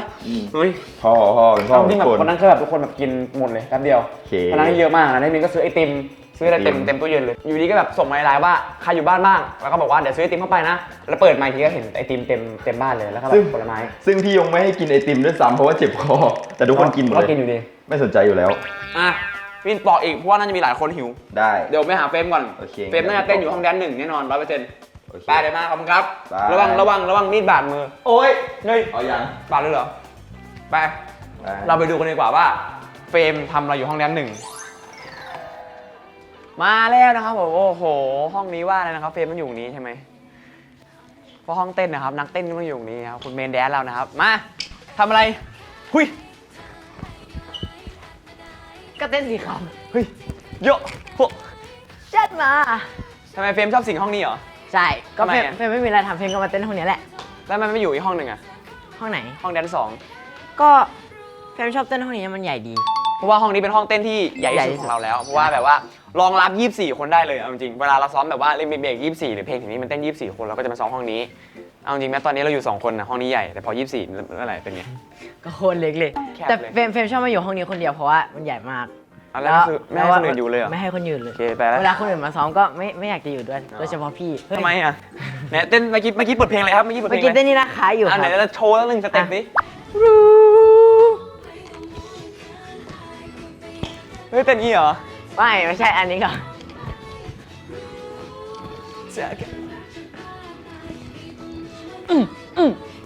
อ๋อเต้นเป็นได้ไงเนี่ยแก่มาแล้วเหรอ แกมาแล้วตอนนี้ผมไม่เต้นแล้วผมขอไปพักก่อนเนี่ย ทำไมเพิ่งเต้นเองนะ เหนื่อยเลยเหรอ ไม่ผมเต้นมานานแล้ว เต้ พี่ น รู้ แล้ว ก่อน เดี๋ยว มันร้อนมากเลยอะ ไป ให้เปิดพัดลมหน่อย ไหนเฟรมลองเล่าทีลองสาธยายทีว่าห้องแดนหนึ่งกับห้องแดนสองในยต่างกันยังไง ก็ห้องแดนซ์สองมันผมชอบไปถ่ายติ๊กต็อกที่ห้องแดนซ์สองเพราะว่าแสงมันสวย แล้วก็มันเป็นห้องสีดำ แต่วันนี้เราไม่ได้ไปทัวร์ห้องแดนสองเพราะว่าเรามาทัวร์แดนหนึ่งแทน แต่ถ้าอยากรู้แดนสองเฟรมพูดไปซิว่าไปดูที่ไหนได้ ก็ไปดูที่ไทยพาทัวร์นะครับแดนซ์สอง แดนสองครับทัวร์เราทัวร์ละเอียดเลย แต่วันนี้เรามาทัวร์แดนหนึ่งรอบที่แล้วไทยพาทัวร์ไม่ได้ทัวร์แดนหนึ่งเพราะว่าเจอาโปซ้อมอยู่ แล้วก็อีกอย่างหนึ่งนะครับเรามีผ้าม่านนี้ด้วย ก็สามารถแบบว่า แดนสองก็มี เลื่อนปิดแดนสองก็มีผ้าม่านเหมือนกัน แต่ผ้าม่านนี้พี่ยงห่วงมากนะฮะ ทำไมค เพ รับ ราะว่ามันยับบ่อย พอยับปุ๊บมันรีดไม่ได้ไง เดี๋ยวมันไม่มีเตารีด ก็ต้องแบบดูแลกันดีๆนะฮะ แล้วพี่ไทยชอบแดนซ์หนึ่งหรือแดนซ์สองมากกว่าครับ พี่จริงๆพี่ชอบบ้านหลังนี้ทั้งทุกส่วนของหลังนี้เลย พี่ชอบทั้งแดนหนึ่งแดนสองเลย นี่ผมเล่าอย่างนี้ดีกว่า ซีนตอนถ่ายรายการคือแบบว่าพี่ยงก็จะห่วงผ้าม่านมาก แบบว่าเวลาพวกเรานั่งพิงผ้าม่านเลยแบบมีพี่ตากล้องเงี้ย ชนผ้าม่านหน่อย พี่ยงจะคัด ไม่ก็เขาจัดไว้แล้วไง ใช่ แต่ว่าเขาพี่ยง ดู เขา ประ จะ มาณ จับจีบ เครื่องจริง ผ้าม่านแต่ละอัน พี่ยงจำองศาการโค้งของผ้าม่านได้หมดเลย ผมไปแตะนิดนึงรู้เลยว่ามีคนไปทำมัน เวอร์เลยครับ พี่ยงก็ต้องแบบมาจัดใหม่ผ้าม่านเพราะพี่ยงรักผ้าม่านมากแต่เอาจริงมันก็สวยนะ คือแบบนี้มันเป็นช่อๆสวยมากแต่ถ้าเราไปทำให้มันยับมันก็จะไม่ดี แล้วก็สิ่งที่พี่ชอบเกี่ยวกับห้องนี้อย่างหนึงคือนี่ผ้าม่านตรงนี้ ผ้าม่านเหมือนกัน ไม่เป็นผ้าม่านแบบสามารถชมวิวได้เอาจริงๆป่ะคือทุกๆเช้าเวลาเรามาทำรูทีนหรือไอโซเลชันอ่ะ ครับ คือเนี่ยถ้าเราเปิดอย่างเงี้ยมันแบบ มันเห็นวิวเหรอ มันเห็นวิว ก็สามารถทักทายพี่บ้านข้างๆได้และนี่ครับห้องนี้มันก็จะเชื่อมกับห้องข้างบนห้อง 12นี่มันเชื่อมกับห้องนี้ แต่ตอนกลางคืนเราจะไม่ค่อยเปิดข้างบนเท่าไหร่เพราะว่า เดี๋ยว คนที่อ เขา ยู่ นอนไม่หลับ ในห้อง 12เขาจะนอนไม่หลับ เขานอนไม่หลับ มันจะมีแสงจากข้างนอก แต่จริงๆห้องนี้แบบว้าวมากผมชอบห้องนี้สุดแล้วมันแบบใหญ่มาก มันสามารถรองรับแล้วก็แบบว่าห้องนี้นะครับทุกคนอาจจะคุ้นตาเวลาเราถ่ายรายการดีเรคเตอร์เช็คแต่ละทีหรือว่าแบบ แจกโจทย์ ประกาศแจกโจทย์นั่งนี่เลยแจกโจทย์ นี่ หรือ พี่ แบ ย บ งพี่ปูนยืนนี่เลยครับ ยืนนี่เลย และโจทย์มิชชั่น 2 ของน้องๆก็คือ vocal น้องๆนะครับต้องแบ่งกลุ่มอะไรอย่างนี้ ตรงนี้เลยครับผมตรงที่เราเสียน้ำตากันหรือที่เราแบบว่าเต้นเขาเรียกว่าดีเรคเตอร์เช็คกันก็แถวๆนี้หมดเลยมันใหญ่สุดในห้อง ใช่ ในบ้าน ก็เลยมาถ่ายห้องนี้กัน แต่ว่าจะไม่มีการถ่ายอย่างนั้นแล้ว พี่ไทยหิวแล้วอะ พอดีเลยพี่มินปอกแอปเปิลไว้ไปกินไหม จริงเหรอ หรืออยากกินข้าว อยากกินแอปเปิ้ล งั้นกินแอปเปิลพี่มินปอกไว้ ไปครับ พี่บอกพี่มินมาปอกให้เฟรมคนเดียว5 ลูกเลยเอาดี 5 ลูกผมกินไม่หมดนะ ๆก็ลืมไปไปกินแอปเปิล ใครอยู่บ้านมากินแอปเปิลไหม ไป กินครับ กล้ามโตมาช่วยถือหน่อยดิ พี่มินอยู่ไหนอะ Where are you พอมินนี่ นี่ไงพี่มินอยู่นี่ ไป อะไรลืม จบ แล้ว เอ นี่ ง กันจบเลย จบเลย ไปApple พี่เปิ้ลกินหรือยัง หยิบดิ ได้อร่อยรสชาติเหมือนแอปเปิลเลยอ๋อเสร็จแล้ว พี่มินนั่งชิงช้าไหม เกิบมีไหน ขอยืมนะ ทำไมนี่ไม่กินอ่ะ นั่งด้วยได้ไหม ได้ แต่มันจะนั่งกันไม่หมดละสิ ไม่เป็นไร ทำอะไรลือ นั่งสมาธิดำน้ำดูปะการัง บ้างดิลือ เดี๋ยวครับ แล้วพี่ออกกันมาหมดเลยเหรอครับ ใช่ทำไมอ่ะ น่าจะเขาว่ายังไงอะ เพราะว่า เขาได้ เขาไม่ได้ลบหน้าเราไปแล้วเหรอ ยัง เปิดข้างนอกไม่ได้ต้องเปิด เขาจะลบหน้าเราหล่อพี่ได้ไง เฮ้ยโอ้ยอย่างนี้น่าลบเลยอ่ะนี่ไง เขาอาจจะไม่อยากให้พี่เข้ามา แอปเปิลหล่อลื่น พี่นึกเราไปลองดีกว่า ลองดู เผื่ ลองดู เผื่อเราเข้าบ้าน เข้า ม่ ได้ดูนะ เขาลบหน้าพี่หรือยัง ยังนี่ไงได้แล้ว อ๋อยังได้อยู่ แล้วหน้าเฟรมอ่ะ แต่ของเฟรมคือไม่ได้แล้วนะ จริงเหรอ ใช่เขาลบหน้าเฟรม เอา แล้ว มาจากไหนมาเดี๋ยวเฟรมลองบ้าง อันเนี้ยประตูปิดแล้วเฟรมลองดูดิ เดี๋ยวเฟรมลองบ้าง นี่ของแม่ได้อยู่ อ๋อยังไม่ลบยังไม่ลบ เขา เดี๋ยว ใช่เขายังไม่ลบ ยังไม่ลบงี้เราก็เก็บของกลับบ้านใหม่อ่ะ ก็ ก็อยู่ต่อเลย ก็อยู่ต่อไปเลยพี่อยู่กับพี่ยุ้งไปเลย ของเราไม่ต้องเก็บแล้วอยู่นี่แหละ ก็จริง ๆ บ้านเนี้นะครับ ถ้าคนที่แบบไม่ได้มีหน้าในเครื่องสแกนอ่ะ อืม ก็จะไม่สามารถเข้าได้ แต่พวกเรา 24 คนคือแบบ มีหน้าหมด บันทึกหน้าพวกเรามาเรียบร้อยแล้วรวมถึง ใช่ ลายนิ้วมือด้วย มันเลยเข้าได้ แต่ถ้าสมมติใครที่ไม่มีหน้าก็ไม่สามารถเข้าได้นะครับ เฟรมใครไม่มีหน้าเข้าไม่ได้แต่ทุกคนก็มีหน้าไม่ใช่เหรอ เฮ้ย ไม่ อะไร หมายถึงว่าหน้า บันทึกหน้าไง ที่เราบันทึกไว้ คนสแกนหน้าเมฆอีกด้วย เมื่อกี้คนเฟรมคือ ไม่ผมกลัวไม่ถึงแต่จริงๆผมถึง แต่เดี๋ยวพี่จะไม่ได้อยู่ในเครื่องนั้นแล้วนะ เฮ้ย เขาจะลบหน้าพี่กันหมดละ เพราะว่ามีแอบเซฟข้อมูลไว้ ใครมีเรื่องอะไรแบบอยากเมาส์เพื่อน มีเรื่องอยาก มีเรื่องเลย อ่ะพี่เหรอก็อาจจะมีเรื่องที่แบบมันมีช่วงที่เราแบบซ้อมแบบมีตารางซ้อมเช้าๆจำได้ป่ะ อืม เออแต่เราตื่นเช้านะ แต่เราลงมาห้องซ้อมเพื่อมานอนต่อ กี่โมงแล้วตอนนั้นออกมา 9 โมง 9 โมง ใช่ต้องตื่น 9 โมงเพื่อมา ช่วง ซ้อม ช่วงที่แบบว่าเขาให้ซ้อม 10 โมง ใช่ซ้อม10 โมงเราต้อง แต่ ตื่น พวกเรา 9 นอนที่นี่พวกเราตื่น 10 โมง อืม แล้วพวกเราก็ ลงมา แล้วเราก็ลงมานอนในห้องซ้อม แกนนำอยู่นี่ นี่ คือ นี่ พี่ยงเคยพูดว่าถ้าซ้อมจริงอ่ะเราไม่ได้ประสิทธิภาพอ่ะก็ไปนอนดีกว่า คือเหมือนใช้เวลาให้คุ้มค่าแล้วก็เลยบอกพี่ยงว่าโอเคครับงั้นเราก็นอน แล้วเราก็นอน ใน เล่น ห้อง ที่จะ ซ้ น อ อน ม นอนในห้องซ้อม ไม่แต่มันก็มีช่วงหนึ่งที่เราทำตอนนั้นเราทำเอ็กซ์เซอร์ไซส์กัน ใช่ แต่แบบ ช่วงหนึงของเฟรมคือวัน 2 วัน ช่วงหนึงของเฟรมคือวันสองวัน ห้องใหม่เนี่ยห้องใหม่ แต่ช่วงนั้นเฟรมสนุกกับการทำออกกำลังกายมากนะ เพ เพ ราะ ราะ ว่า ว่าเฟรมเปิดการ์ตูนไปด้วยแล้วก็ทำไปด้วย ไม่แต่คือเป็นเปิดการ์ตูนไปด้วยทำไปด้วย เพื่อนทุกคนในห้อง ทุกคน ออกกำลังกายกันแล้วอ่ะ ทุกคนก็ยืน ดูการ์ตูนกับเฟรมด้วย ยืนดูการ์ตูนเป็นเพื่อนเฟรม แต่เฟรมกำลัง เรื่องอะไรนะไดโนเสาร์ ไดโนเสาร์ไดโนเสาร์เรื่องพี่แมนดอก ช่วงนั้นเพื่อนน่าจะไปเรียนไม่ได้ลงมาเลย เฮ้ยไม่ใช่น้อง พี่ไปนอน เขานอนอยู่เลยเขาไม่ ตอน ตื่น ตอน เล นั้น ย พี่ยังไม่ปิดเทอมเอ้ยตอนนั้นพี่ยังไม่เปิดเทอมเลย ว่าหนักมากเหรอ ใช่ ว่าหนักมาก อะไรไทยแลนด์มาฟ้องอะไรตรงนี้ฮะ แล้วพี่ไทยมีเรื่องอะไรจะเล่าไหม มีอันนี้เรื่องนี้เป็นเรื่องที่ผมว่าหลายๆคนไม่รู้ ไม่อยากรู้ครับ ช็อตปกติเราจะกินข้าวในบ้านใช่ไหมห้องครัวที่เมื่อกี้พี่นินปอกแอปเปิลมา แล้วมีอยู่ช่วงหนึงอ่ะคือแบบ ไม่นานมานี้แหละ ผ่านมาแบบหลายๆรอบแบบเหมือนเราอ่ะ24 คนอ่ะอยู่ด้วยกันแล้วแบบบางคนก็แบบกินเสร็จแล้วก็ไม่ล้างกินเสร็จแล้วก็ไม่เช็ดโต๊ะกินเสร็จแล้วไปทิ้งขยะอะไรเงี้ยแล้วพี่ยงกลับมาเห็นหรือแบบหลายๆคนกลับมาเห็นเขาก็แบบเห็นว่าเราไม่เก็บกันอะไรเงี้ยแล้วสักพักเริ่มมีเจอรี่วิ่งเล่นในห้องครัวเรานะฮะอะไรเงี้ยเลยแบบมีปีเตอร์อะไรเงี้ยแมลงสาบกับหนูวิ่งอะไรเงี้ยมันก็แบบเริ่มสกปรกเพราะเราแบบไม่ค่อยเก็บกันอย่างเงี้ยพี่ยงเลยแบบว่าลงโทษพวกเราอย่างหนึ่งคือให้เรามากินข้าวข้างนอก แกก็จะตั้งโต๊ะไว้เลยโต๊ะหนึ่งสีขาว ตรงนี้เลย 2 อัเอาจริงช่วงแรกมันก็ลำบากเพราะเราแบบกินข้าวได้ถึง6 โมงมันต้องออกมากินตรงนี้ต่อหลัง6 โมงแต่แบบเอาจริงพออยู่ไปนานผมรู้สึกว่าอยู่ข้างนอกอ่ะข้อเสียอย่างเดียวคือแค่ยุงกัดแต่จริงๆผมรู้สึกว่าอยู่ข้างนอกอ่ะฟิลมันดีมากนะ ใช่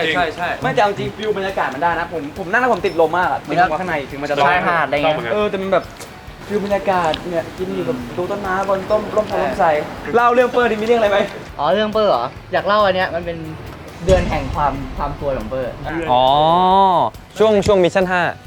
ใช่ เดือนนั้นเป็นเดือนมิถุนา เขาให้เล่าแฉคนอื่นที่แฉตัวเอง เอาแฉตัวเองก็ได้ เพราะว่าไม่อยากแฉคนอื่นคนนี้ไง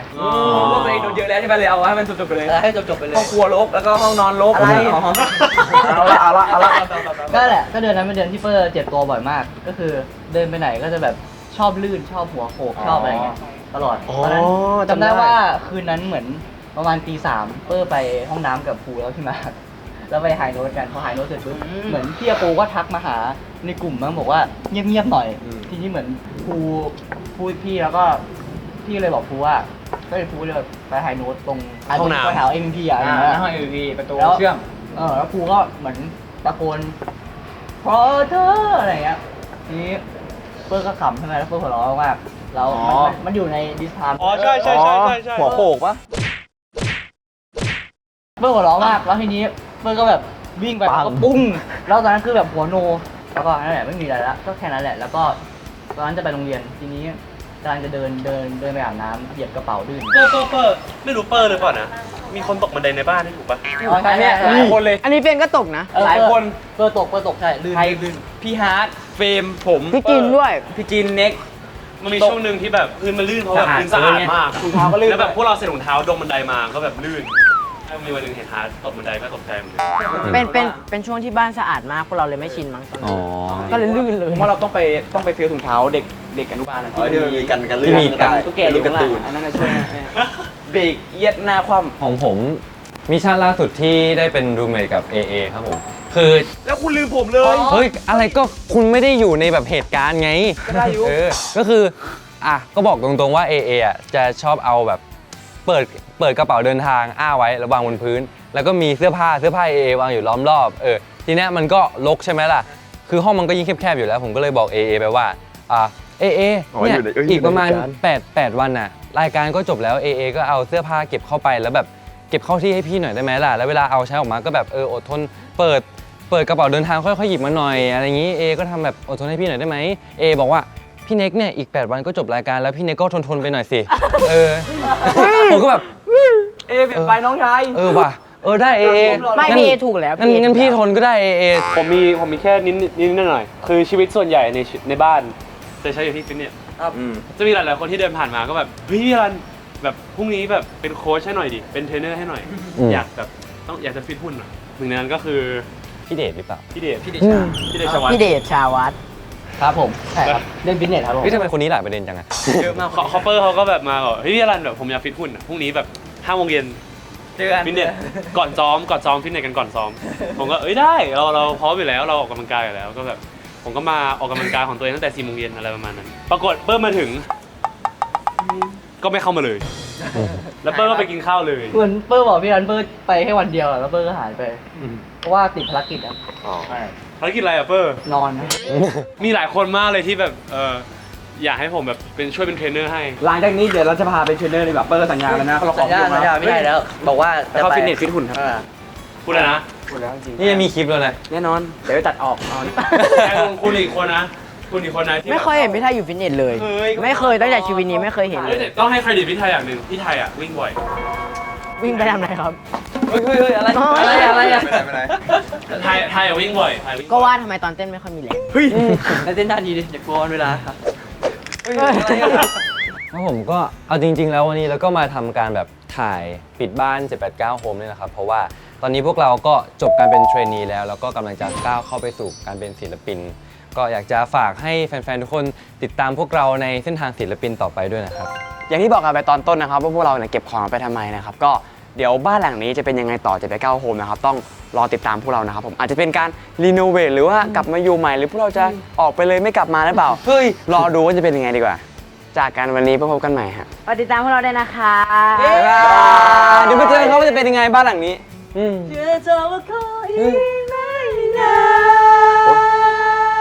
ไปละบ๊ายบายลาก่อน จากกันวันนี้พบกันใหม่ เมื่อกี้มีน็อตนะ อย่าลืมกันเด้อ โอ้ยบัง อย่าเพิ่งบังอย่าเพิ่งอย่าออกจากบ้านอย่าเพิ่งทะเลาะกัน บ๊ายบายนะ บ๊ายบายตามมาครับบ๊ายบายนะเข้าบ้านแล้วพี่ได้ ไป ทีห เล ลัง ย